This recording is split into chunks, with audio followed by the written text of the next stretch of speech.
السلام علیکم، سیریل چین میں خوش آمدید. میں ہوں فاطمہ ناصر اور اس خوبصورت صبح کا آغاز ایک ساتھ کرتے ہیں. امید کرتی ہوں کہ آپ لوگ سب خیریت سے ہیں اور اپنا بہت بہت خیال رکھ رہے ہیں. آف کورس کوشش کریں کہ جتنا بھی ہو سکے کائنڈنس کے ساتھ پیش آئیں، کیونکہ آپ کی کوئی چھوٹی سی بات، کوئی چھوٹی ایکشن کسی اور کے دن جو کہ شاید پریشانی میں یا مشکل میں گزرا اسے آسان کر سکتے ہیں. آف کورس آپ کو پتہ ہے، اس سے پہلے کہ ہم ایک اچھے اور پازیٹیو میسج اور بات کی طرف جائیں، اس سے پہلے موسم کی صورتحال کے حوالے سے بات کر لیتے ہیں. اگر میں زیادہ سے زیادہ ٹیمپریچر کی بات کروں تو 19 ڈگریز رہے گا. اسی کے ساتھ کم سے کم ٹیمپریچر 10 ڈگریز رہے گا. اگر ہم ویزیبلٹی کی بات کریں تو 1 کلومیٹر ہے. باقی پورے ہفتے میں جتنی ویزیبلٹی رہی ہے اس سے تو زیادہ ہے، لیکن پھر بھی کوشش کریں کہ اگر آپ کہیں جا رہے ہیں ایکسٹرا ٹائم رکھیں، اور اگر ایکسٹرا ٹائم نہیں رکھ پاتے ہیں تو آگے کال کر کے بتا دیں کہ آپ تھوڑا لیٹ ہو جائیں گے. لیکن جلد بازی مت کریں، نہ کسی اور کی جان کو نہ اپنی جان کو خطرے میں ڈالیں.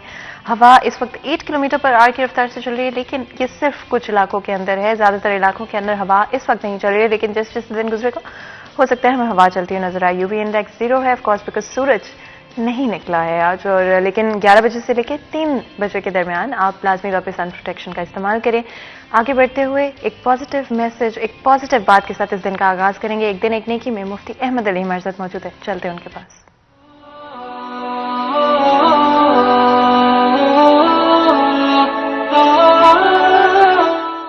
نحمده ونصلي علی رسولہ الکریم. میرے دوستوں، بزرگوں، بھائیوں، میری بہنوں، مسلمان تو درکنار، میرے نبی صلی اللہ علیہ وسلم نے غیر مسلم کی بھی عیادت کی ہے. حدیث میں آتا ہے رسول اکرم صلی اللہ علیہ وآلہ وسلم کا ایک غلام خادم یہودی تھا. جب وہ بیمار ہوا، اللہ کے نبی صلی اللہ علیہ وسلم اس کی عیادت کے لیے امام الانبیاء اس کے گھر تشریف لے کے گئے. تو اللہ کے نبی صلی اللہ علیہ وسلم نے اس بچے سے کہا، اے بچے، لا الہ الا اللہ پڑھ لے، لا الہ الا اللہ پڑھ لے. تو اس کا باپ بھی موجود تھا. اس نے ایک نظر اپنے باپ پہ ڈالی تو باپ نے کہا، آج ان کی بات مان لو. انہوں نے کلمہ پڑھا، اس بچے نے کلمہ پڑھا. حضور اکرم صلی اللہ علیہ وآلہ وسلم خوشی خوشی بار تشریف لائے. آپ نے فرمایا، الحمدللہ الذی، تمام تعریفیں اس اللہ کے لیے ہیں جس اللہ نے اس بچے کو جہنم کی آگ سے بچا لیا. اس لیے مولا علی قاری نے مرقات شاہ مشکات میں لکھا ہے، اگر کوئی یہودی بیمار ہو جائے اس کی عیادت کرنا کوئی خلاف سنت نہیں ہے. یہاں تک کہ اگر کوئی فاسق فاجر آدمی بھی بیمار ہو جائے اس کی عیادت کرنے میں بھی کوئی قباحت نہیں ہے، اس کی بھی عیادت کرنی چاہیے. اللہ مجھے بھی آپ کو بھی اس سنت پہ عمل کرنے کی توفیق عطا فرمائے. وآخر دعوانا ان الحمدللہ رب العالمین. جیسے کہ آپ لوگوں نے سنا، ایک بہت ہی positive message, and I think ہماری سوسائٹی میں ضروری ہے کہ ہم لوگ اپنے اندر کائنڈنس پیدا کریں ایک دوسرے کے لیے. اور کہیں پر بھی اگر آپ کو بیمار نظر آتا ہے کہ تکلیف میں نظر آتا ہے تو اس کے لیے اچھے ہونا کوئی بری چیز نہیں ہے، اس میں کوئی برائی نہیں ہے. انفیکٹ ہمارے مذہب میں یہ ہمیں سکھایا جاتا ہے. تو کوشش کریں جہاں بھی کسی کو دیکھیں ضرورت مند کو تو لازمی طور پہ ان کے کام آئیں، ان کی مدد کریں جہاں بھی کر سکتے ہیں. آپ کو پتہ ہے، آپ کو اپڈیٹڈ رکھنا ہماری ہمیشہ کوشش رہتی ہے. آج بھی کچھ اس طرح سے کریں گے. ریلویز کے حوالے سے بات کریں گے. کیا صورتحال ہے؟ اویس ہمارے ساتھ موجود ہے. السلام علیکم اویس. وعلیکم السلام. کیسے ہیں آپ؟ شکر اللہ کا. اویس بتائیے گا ریلویز کی آج کیا صورتحال ہے؟ جی بالکل، روزانہ کی بنیاد پر آج بھی بیشتر ٹرینیں جو ہیں وہ تاخیر سے فیصل آباد ریلوے اسٹیشن پر پہنچی ہیں. اس وقت سردی میں مسافر جو ہیں وہ ٹرینوں کا گھنٹوں انتظار کرنے پر مجبور ہیں. شالیمار ایکسپریس 3 گھنٹے 20 منٹ لیٹ رہی ہے. لاہور سے براہ راستہ فیصل آباد کراچی جانے والی کراکرم ایکسپریس 2 گھنٹے لیٹ رہی ہے. کراچی سے براہ راستہ فیصل آباد لاہور جانے والی شاہ حسین 3 گھنٹے لیٹ رہی ہے. راولپنڈی سے براہ راستہ کراچی جانے والی پاکستان ایکسپریس بھی 3 گھنٹے 10 منٹ لیٹ رہی ہے. اور راولپنڈی سے براہ راستہ کراچی جانے والی سر سید ایکسپریس 2 گھنٹے 30 منٹ لیٹ رہی ہے. ملت ایکسپریس بھی 3 گھنٹے 30 منٹ لیٹ رہی ہے. لاہور سے براہ راستہ کراچی جانے والی گوری ایکسپریس 3 گھنٹے 30 منٹ لیٹ رہی ہے. شاور سے براہ راستہ کراچی جانے والی رحمان بابا ایکسپریس 3 گھنٹے 20 منٹ لیٹ رہی ہے. تو بیشتر ٹرینیں جو ہیں وہ تاخیر سے پہنچی ہے. اوپر سے سردی بھی بہت زیادہ ہے، تو اسٹیشن پر مسافر اپنی فیملیز کے ساتھ گھنٹوں ٹرینوں کا انتظار کرنے پر مجبور ہیں.